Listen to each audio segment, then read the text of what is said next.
Hi, this is Eugene from Economics at Tuition Genius, and today I'm starting a new series called Circuit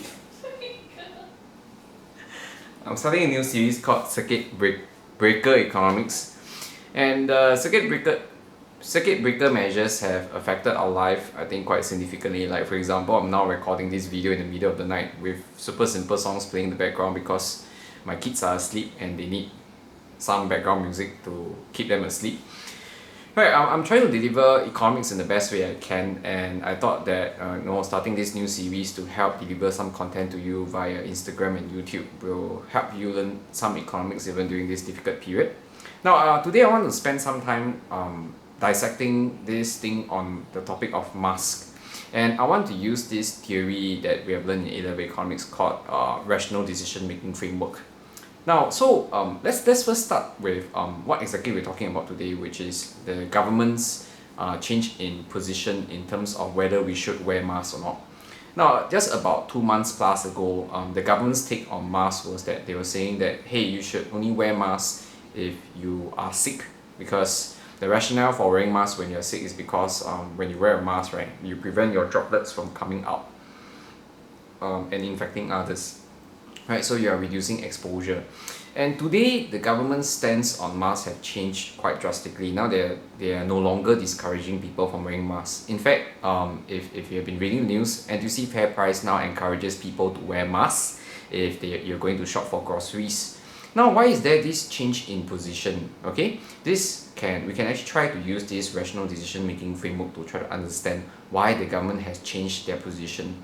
Now, most Singaporeans who look at this issue, they may think that, wow, how come the government is changing, doing a U-turn on its policy? And the older folks, they may say that, wow, the government flipped prata. Okay, flip prata means that they went back on their word. Right, actually, from the perspective of economists, it's not really going back on their words. It's actually changing the position because the information has changed. Now, when we take into account the decision-making framework, what are we actually organizing? We are trying to do a cost and benefit analysis. But when we make decisions on costs and benefits, we need to make sure that we have the most current information on what are the costs, what are the benefits, who are the people that we will affect, and what are our constraints, what are the intended consequences, what are the unintended consequences. Now, let's break this down. What was happening 2.5 months ago? Right, about 2 months plus ago, why did the government discourage people from wearing masks during that period? Now, let's look at back then, what were the benefits associated with wearing masks. Now, the benefits for wearing masks were actually in fact quite low. Why were the benefits for wearing masks quite low? It was because at that particular period of time, there was no community spread. Because there was no community spread, the government actually felt that the benefits associated with wearing masks were actually very, very low. And actually, the costs associated with wearing masks were actually quite high. Right, why do we say that the cost of wearing masks were quite high? Because back then, right, we actually were seeing a global shortage in masks. Right, and if there was a global shortage in masks, who do you actually want to make sure have access to a good stock of masks, which will be your healthcare workers? Now, your healthcare workers, they need to be well protected, because if your healthcare workers are they contract COVID-19 because they don't have access to masks, then it creates a very dangerous situation, because number one, you have less people to care for those who are sick. Okay, and this can overwhelm your healthcare system very quickly. And number two, being healthcare workers, they can carry the virus around and spread to other healthcare workers as well. So this can be very dangerous. So the benefits associated with wearing masks were very, very low, and the costs associated with wearing masks were very, very high. So the government then made a decision and made a call to say that, okay, this is our official position. You should only wear a mask if you're sick, okay, to try to prevent the droplets from reaching others. Okay, why is it that we have changed our policy stance now? Okay, well, the first thing first is that back then there were constraints. What were the constraints? The constraint was that we don't have enough masks.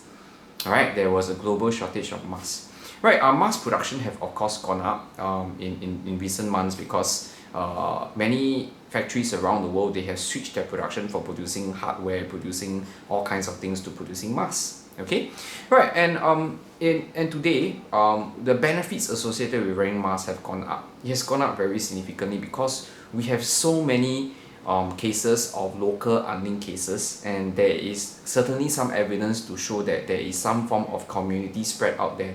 That means today, actually, when you go out, okay, you may actually meet someone who actually has COVID-19 but might be asymptomatic, alright, or hasn't seen the doctor. So you could contract COVID-19 from this someone.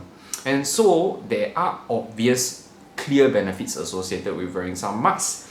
And because in the last 2 months, of course, the government had some time to procure masks, like for example, the reusable mask that you can collect at your community center today. So the constraints have been actually somewhat reduced. So you can actually get masks if you want to, right, from your community center. Of course, they said that the protection isn't really quite 100%. The protection is a little bit lower, right? But it's better than having nothing. Right, so the benefits of wearing masks have gone up, the constraints have been reduced, and what are the costs associated with wearing masks has actually come down now. Right, so in that case, we don't see this as a policy U-turn, but factoring new information, and of course, World Health Organization has also said that there is evidence that wearing masks is useful against the fight against COVID-19.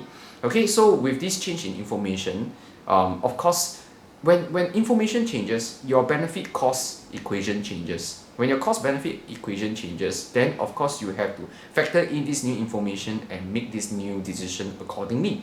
Right, and so this is Eugene from Circuit Breaker Economics today. So I hope to share with you more economics over the next few days. Right, that's all. See you.